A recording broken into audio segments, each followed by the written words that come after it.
Time for the 49ers Rush Podcast.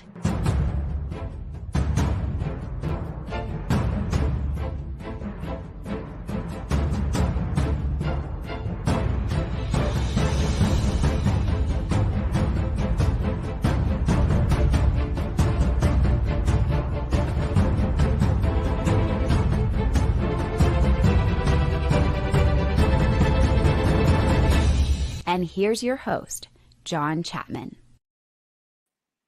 What is going on, faithful? Live from Mexico. I know it's a little bit late. We didn't get the live show out last night. It was just a mess with service, all those different things. But you can't start off with negatives after a game like that in Mexico City, which I'm about to head to the airport. So it's not going to be the longest show ever. But I wanted to prioritize this morning, waking up, getting everything set up. I know it's early, and I'm sorry. I apologize. But I want to make sure we get this episode out before I take off on the 4.5-hour plane ride back to LA. So, yeah, better late than ever, than never. I love it. And I know that the connection's not the best, and I apologize about that. I've been dealing with that the whole time here. I'm going through the hardwired through, plugged in straight through the hotel, and it's still struggling. But the 49ers came out. I cannot remember a more dominating game.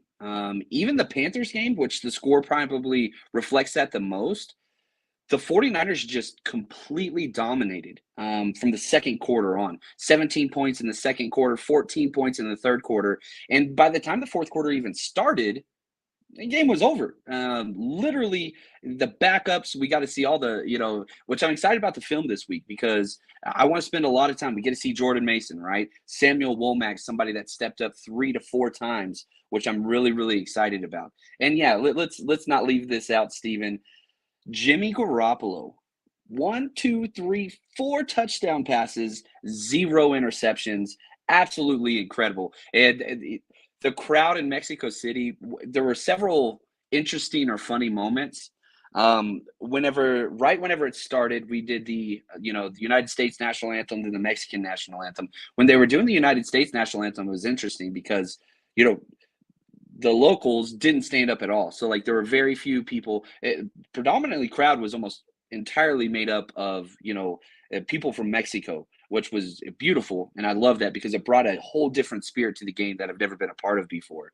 But whenever they panned over to Jimmy's face during the national anthem, all of the women in the stadium just went nuts. It was hilarious. And then the Mexican national anthem was one of the coolest life experiences ever. Everybody joining in, screaming at the top of their lungs. It was just beautiful. It was such a good thing. But Jimmy Garoppolo goes out 20 for 29, 228 yards, 4 touchdowns, no interceptions, 131.9 quarterback rating.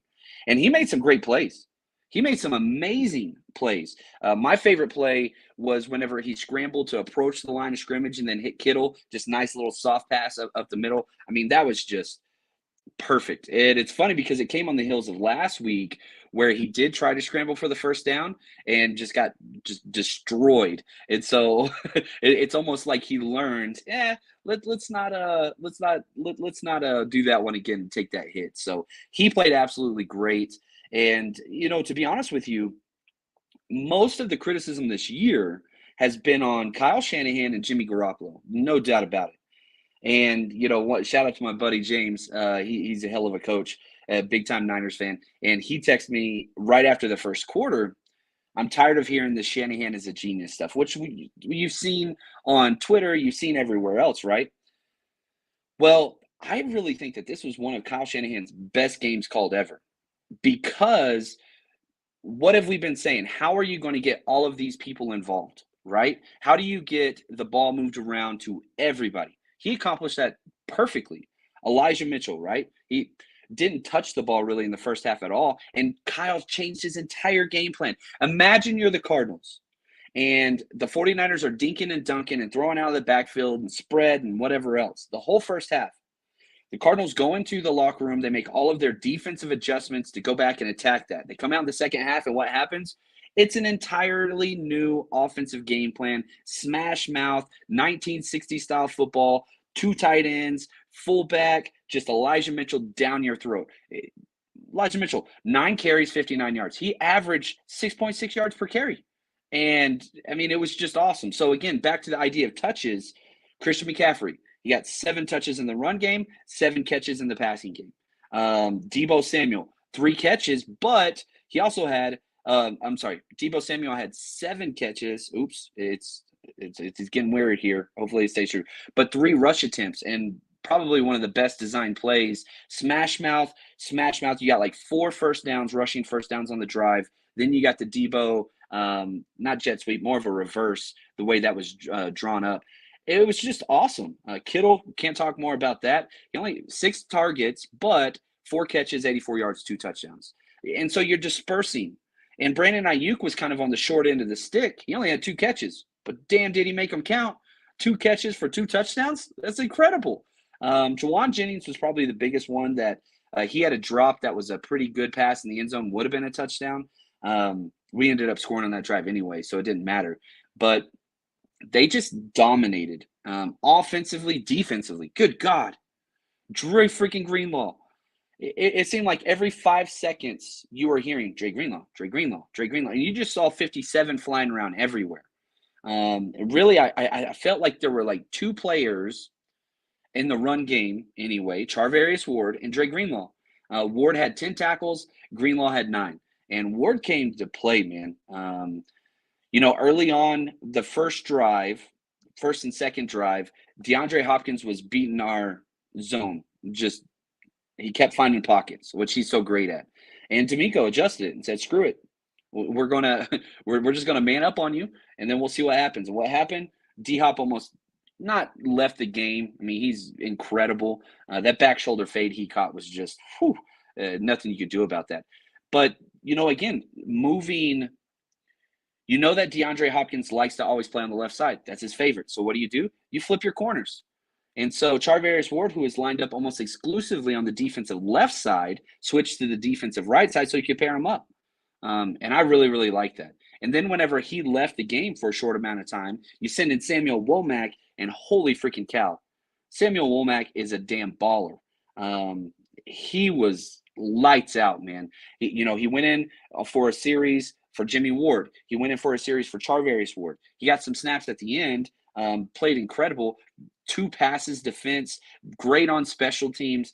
That dude is a baller. I'm pretty excited for what's to come in the future with our cornerbacks because we've got some depth there. We really, really do. I know we all wanted Jason Verrett and love Jason Verrett and 100% still love that dude. But Demo was great. Charvarius Ward was great.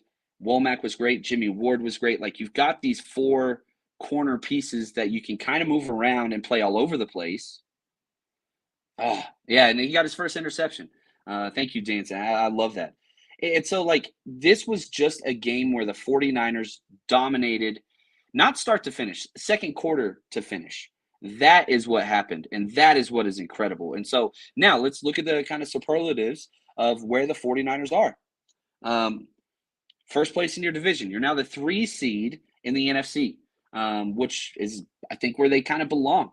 If the playoffs started today, which I know there's a lot of football left, you would be playing the Giants. You'd be hosting a game in Santa Clara against the Giants. Tell me you don't love that. As long as it's not the NFC Championship game. I don't want to play the Giants there. A little too much PTSD there. Kyle Shanahan, winning record for the first time as a 49ers head coach. Awesome. Most wins ever in Monday Night Football, just past the Steelers, 52. You just put on a clinic for Mexico that think of all the new fans. Think of all the new fans that are going to be created after this, that are just now getting into American football. Young 10 to 15-year-old kids that watch this game and like, oh, man, that was some exciting football because you put on a clinic. Defensively, offensively, it was awesome. So excited about that. And again, let's talk about the defense. 3rd consecutive game, 0 points allowed in the second quarter. They're closing games out. They are just closing games out. You're going to win so many of your games. You outscored them 21-0 in the second half. You scored 21 points in the second half. And, the score was 38-10. I didn't think it was that close. You could have put up 45 easy. And on primetime TV, the spread kept going up. And I kept saying, I really feel way extra confident about this game. I haven't felt as confident about a game like this since all the way back to the Panthers game. And it played out almost exactly like that. The 49ers continue to make great adjustments, and I freaking love it, man. So, anyway, I got to get going, unfortunately, but I wanted to be able to just jump on, talk with you guys. Thank you. Look at awesome time hanging out with 49ers George. He came out, him and his wife Barbara. They're some of the best people. And yeah, let me just real quick. The 49ers Rush road trip was incredible. The amount of people, couple hiccups just with transportation, but what are you going to do? Mexico, go to Mexico. But we got to the game with plenty of time, got out of the game safely. Man, we just, it was absolutely incredible, all the people we got to meet and just all the connections that were made. And I just want to say thank you to all those that came out. By far, one of the most successful trips that we have had. And man, we've done a lot of trips. I think this is number 7 if you count the draft this year. And we still got 3 more. We're still doing Seattle. We're still doing the Miami game. We're still doing Vegas. So I love it, man. Yeah, Daryl. Oh, I love this. He says, "Stop the cap, John. I know it was the page Patron last night that did you in." Man, I actually behaved myself. Now the other nights, Sunday night, yeah, that one was heavy flowing tequila night. Last night I kind of behaved myself. I wanted to enjoy the game and experience. I behaved myself. I was out late, but I didn't drink too much. But man, it's just been great here. What an incredible experience. I really hope the 49ers get another international game soon. My guess is it'll be 3 to 4 years until they do. But Kyle Shanahan said last night, I prefer playing at home in Santa Clara, but if we didn't play there, I'd choose here. And talk about the fans. Vivid Seats put out 82%. Niners fans, way off, way off. There were more Cowboys fans than Cardinals fans there. Like, true story.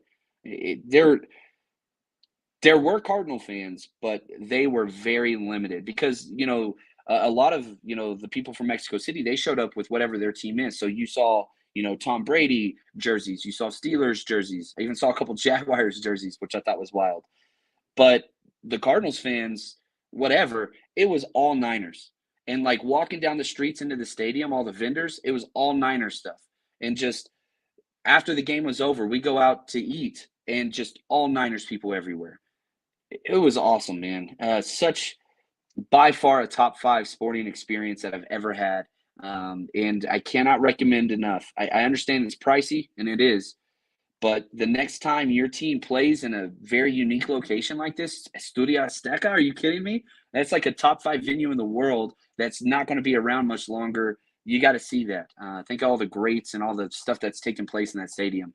It was cool. It was really, really cool. So I just want to say thank you guys. I understand how lucky I am, and I feel honored to be able to do this full time and, try to work with people and create experiences and things like that. So thank you. I'm very, very lucky. And shout out to my man, Wayne, Vicky, the whole team that helped out. I mean, there's so many people that work to put this on. I'm very, very thankful and very, very appreciative of this community. And I think that's continuing what we build here. And I'm excited for the future. And this year's going to be fun because we're going to get some playoff football. ESPN, their like FPI index or whatever they call it, 93% chance to make the playoffs. 93. You're 4-0 in the division. 4-0 in the division. The worst case is you go 4-2 in the division. Oh, but we're not going 4-2 in the division. No way, Jose. Anyway, you guys are the absolute best. Wish I could hang out here longer, but once I land, it's like a 4.5-hour flight. I'll get started on the film for Patreon. If you haven't signed up over there yet, go check it out. Every offensive, defensive, special teams play.